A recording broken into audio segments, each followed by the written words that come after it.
السلام علیکم۔ تین لوگ جب آپ کے سامنے بات کر رہے ہوں تو انہیں مت روکیں، والدین، بچہ، غمزدہ انسان، کیونکہ ان کا دل بول رہا ہوتا ہے۔ زمین عقل مندوں سے تو بھر گئی لیکن درد مندوں سے خالی ہے۔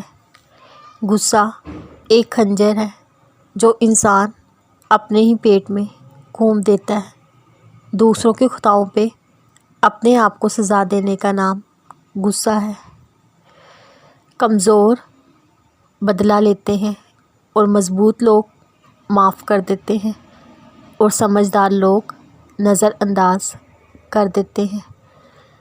اللہ کی راہ بظاہر کانٹوں سے بھری ہے مگر در حقیقت اطمینان اور سکون کی دولت سے بھری پڑی ہے۔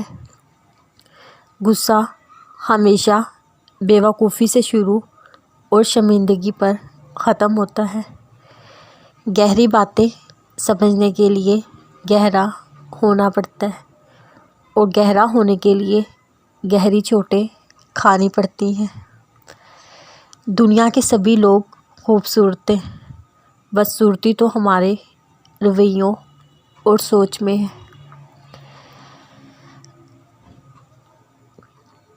انسان بھی کیا چیز ہے، دولت کمانے کے لیے اپنی صحت کھو دیتا ہے، پھر واپس صحت پانے کے لیے اپنی دولت کھو دیتا ہے۔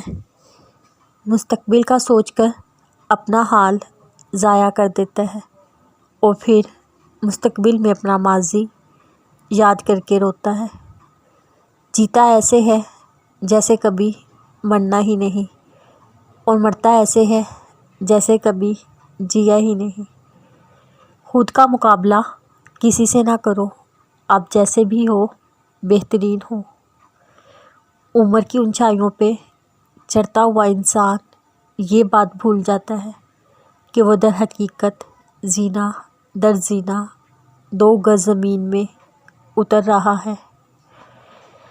جنت کے منتظر نہ رہو بلکہ اپنے اعمال ایسے بنا لو کہ جنت بھی تمہاری منتظر ہو جائے۔